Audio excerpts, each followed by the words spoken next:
ওই 800 টাকা কিন্তু আজকেই লাগবে। ভাই আমার অসুস্থ না বাইরে গেছে, ডাক্তারের কাছে নিতে হইব। নিজের সব কষ্টগুলো মনের ভিতর চাপা দিয়ে অন্যকে ভালো রাখার নামই হচ্ছে ছেলেদের জীবন।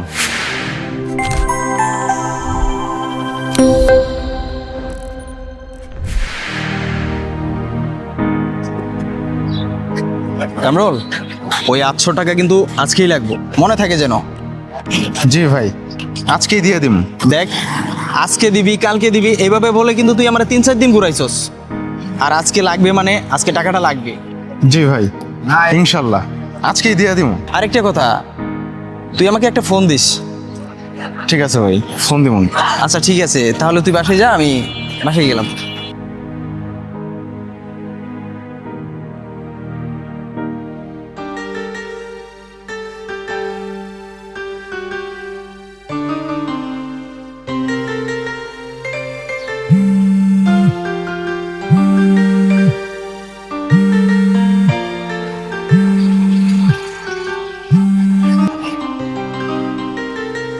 হ্যালো। হ্যালো ভাই। হ্যাঁ বল। ভাই আমার অসুস্থ না বাইরে গেছে, ডাক্তারের কাছে নিতে হইব। 1000 টাকা পাঠাও।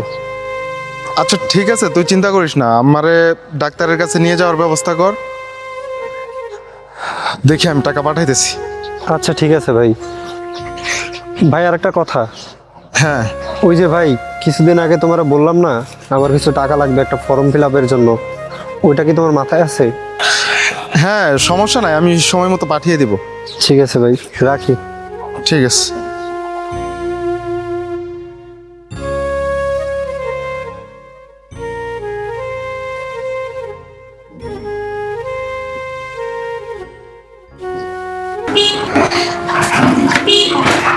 আরে ভাই,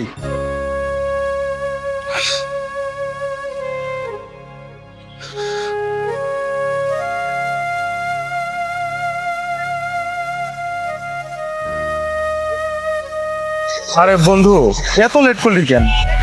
দেখ, আমি কাজে ব্যস্ত ছিলাম, আর তুই যখন ডাকবি তখনই আসতে হবে। কি বলবি বল? আসলে বন্ধু, আম্মা আবারও খুব অসুস্থ হয়ে পড়ছে। একজন 800 টাকা পাইব, টাকার জন্য খুব চাপ দিতেছে। টাকাটা আজকেই দিয়ে লাগবে। বন্ধু, আমার কিছু টাকা দিয়ে হেল্প কর না। দেখ, এই মুহূর্তে আমার টাকা দেওয়া সম্ভব না, আমি একটা ঝামেলার মধ্যে পড়ে আছি। দেখ ভাই, আম্মা অনেক অসুস্থ,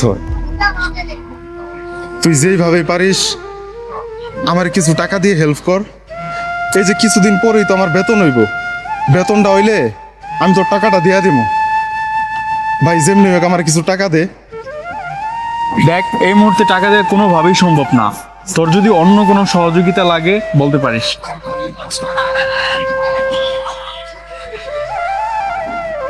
আচ্ছা বন্ধু, আমার কাছে একটা মোবাইল আছে, দেখিস তো এটা কেউ কিনে কিনা। এটা যদি কেউ কিনে আমার একটু জানাইস, বিক্রি করে দিম। আচ্ছা যা, জানামনি। আচ্ছা ঠিক আছে, আমার একটা ফোন দিস।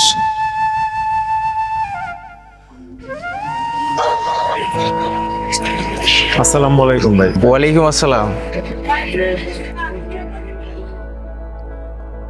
ভাই আপনার টাকাটা।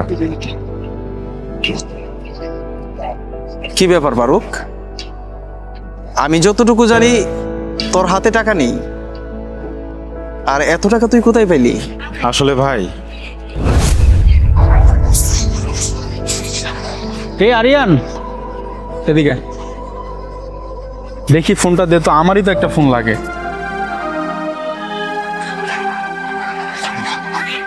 মোবাইল কি ঠিক আছে? হ্যাঁ বন্ধু, ফোন ঠিক আছে, সমস্যা নেই। কত দিমো? বন্ধু, এই মুহূর্তে আমার বেশি টাকার প্রয়োজন নাই, আমার টাকা পাঠাইতে হইব তো,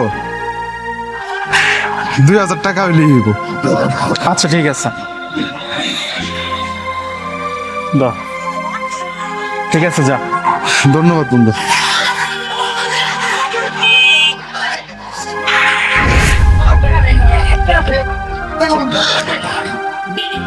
এই হচ্ছে ঘটনা। তোর এত শখের মোবাইলটা তুই বিক্রি করে দিলি? আমাদের মতো মধ্যবিত্ত ছেলেদের কষ্ট বোঝার মতো কেউ নেই। জন্মের পর কোনো রকম 15 বছর পার হতেই আমাদের কষ্ট শুরু হয়। জীবনের প্রত্যেকটা মুহূর্তে ছেলেরা অবহেলিত হয়ে থাকে, কখনো পরিবারের কাছে, কখনো প্রিয়জনের কাছে, আবার কখনো বন্ধু বান্ধবের কাছে। আবার কেউ জীবনের পরিস্থিতির শিকার হয়ে জীবন যুদ্ধে নামতে বাধ্য হয়। মৃত্যুর আগ পর্যন্ত ছেলেরা অক্লান্ত পরিশ্রম করে যায় তার পরিবারের মুখে হাসি ফোটানোর জন্য। কখনো মায়ের ওষুধ, কখনো ছোট ভাইয়ের পরীক্ষার ফিস, কখনো প্রিয়জনের চাওয়া পাওয়ার পূর্ণতা। নিজের সব কষ্টগুলো মনের ভিতর চাপা দিয়ে অন্যকে ভালো রাখার নামই হচ্ছে ছেলেদের জীবন। যাই হোক ভাই, ভালো থাকবেন। আসলে আমরা কখনো অবহেলিত হই পরিবারের কাছে, বন্ধু বান্ধবের কাছে, কখনো আবার অবহেলিত হই প্রিয়জনের কাছে। আসলে কি কামরুল জানিস, ছেলেদের জন্মই হয়েছে টাকা কামানোর জন্য। আচ্ছা যাই হোক, দেখে শুনে যাস। জি ভাই, আসসালামু আলাইকুম। ওয়ালাইকুম আসসালাম।